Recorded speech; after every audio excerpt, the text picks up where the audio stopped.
Some common questions that I get or that I hear are people asking about, should I meditate? Should I practice mindfulness?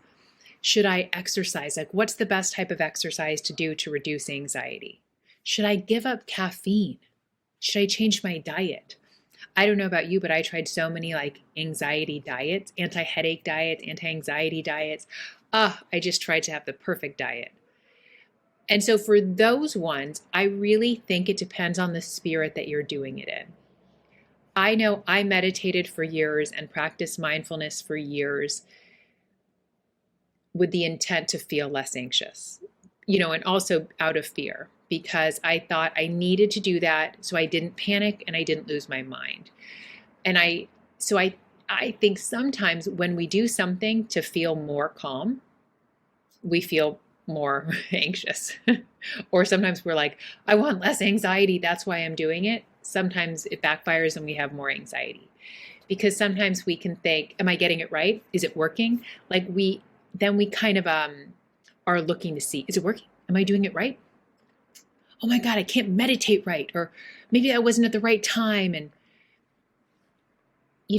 so it's really the spirit that you're doing it in. Same with exercise. I love to exercise. I exercise probably every day just because it feels good. I get out of my head. It's fun.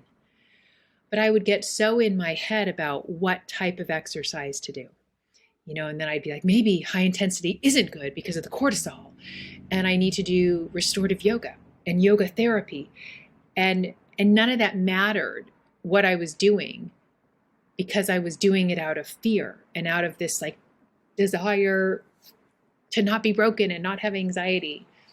So I think really like get curious, and it's going to be the most powerful and life-changing if you can, whatever you're doing is fun. It's enjoyable. You're going to get the most bang for your buck for mental well-being. I never meditate now. I do not care for it at all. And also, it left a bad taste in my mouth because for years and years I tried it, really wanting to fix myself and to not experience anxiety and panic. I have nothing against meditation. I really don't. I feel so much more present and peaceful, like watching a TV show or sometimes doing a craft or exercising or walking or just like creating something. So it's a no for me. But if it's a yes for you, awesome. I love to move my body. I just joined a gym like 2 months ago. Oh my God, I have so much fun. So I really think do what's fun for you. That's going to make the most difference. No need to try to get it right. There's no bearing on anxiety. Okay, about caffeine. I avoided caffeine for a long time because the kind of adrenaline rush or the caffeine rush, it can mimic some feelings of panic. And I was like, absolutely not. So I think for you to really just get curious about that for you, because if you've always drank coffee and you love it and it feels good, that might be a keeper for you. Where I wouldn't take yes or no advice from anybody. I'd get curious.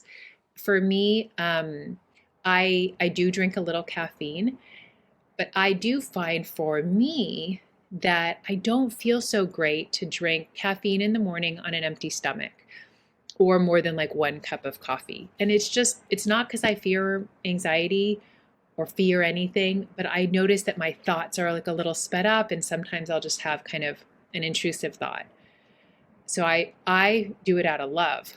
For me, I love to drink coffee with a bunch of whole milk for like the first hour that I wake up. I usually don't. That's just for me. I'll just like sit in my bed, scroll my phone, read a book, drink some coffee. So I make a mix mainly with regular coffee or regular coffee decaf, more decaf than regular.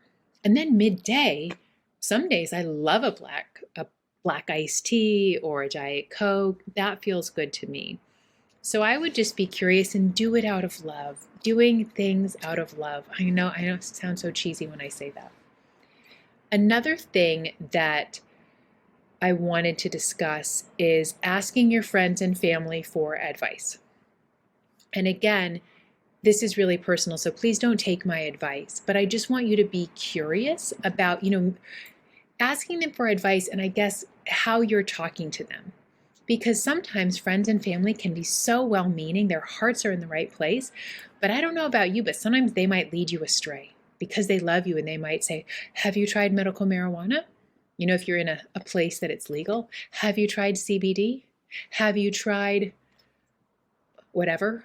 Have you tried melatonin to help you sleep? Have you tried Zoloft or Celexa or Lexapro? And then they might tell you a story that's a good story or a bad story. And sometimes it can just lead us down a rabbit hole. Or they might say, hey, you know what? I found when I cut out caffeine, that made all the difference. And then you might say, I just decided that I love coffee and I was keeping it in, but maybe now I should take it out. Or they might say to you, you know what? I found when I cut out sugar, it changed my life. And then you're like, maybe I should change my diet. And you don't want to follow anybody else's advice. For me, changing my diet was 100 million% not the way to help my mental health.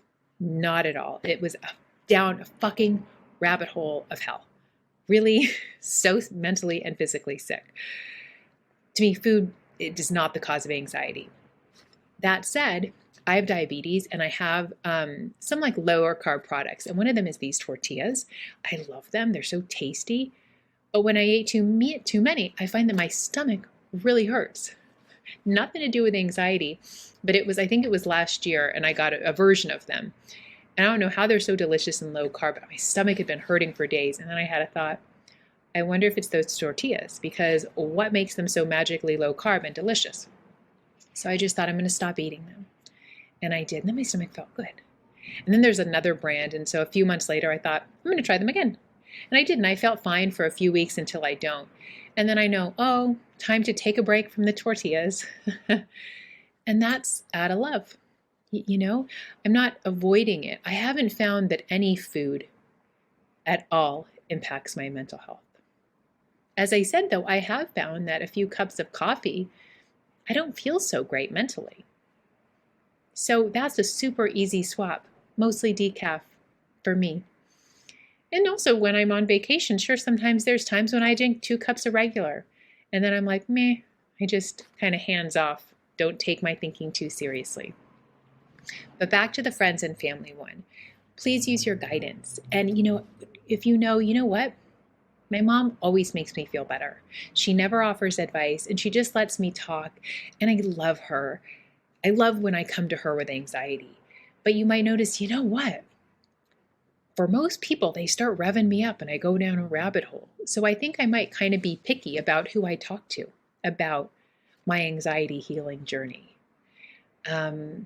So that was just what I kind of wanted to talk to. I guess like a little bit of a word of caution, because sometimes people can be well-meaning, but as I said, they say stuff and we can go down a rabbit hole, or we can get more confused because sometimes we want them to say the exact right thing and they're human and they don't. So I'm very, very picky about who I'll talk to about most. I'm an open book. I talk to anybody, but if I'm having a problem, because sometimes I'll get in my head about maybe like one thing with my kids' health, or maybe like a relationship thing. A very, very, very few people that I will talk to about it, because oftentimes people that I love so much, they will not be helpful. So honestly, most of the time I don't. I just kind of go to myself. And if I am really caught up about something, that's when I would kind of seek out some coaching or go on to Heartfelt Presence, which is a great place. If you haven't heard me mention it, 24/7 free coaching. You know what? I'm going to show it to you on my slide next. This is Heartfelt Presence. It is free video Zoom coaching, almost 24/7. It's 3 principles based. I highly recommend it. You probably heard me mention it on other videos, but if you haven't, it's really great. So if you go on here, you can see a calendar. I'm in the Pacific time zone, so it will kind of be based off whatever time zone you're on. Highly recommend it. Right here, you'd click join room. Takes you to a Zoom room, and there's wonderful people ready to hear you, listen to you.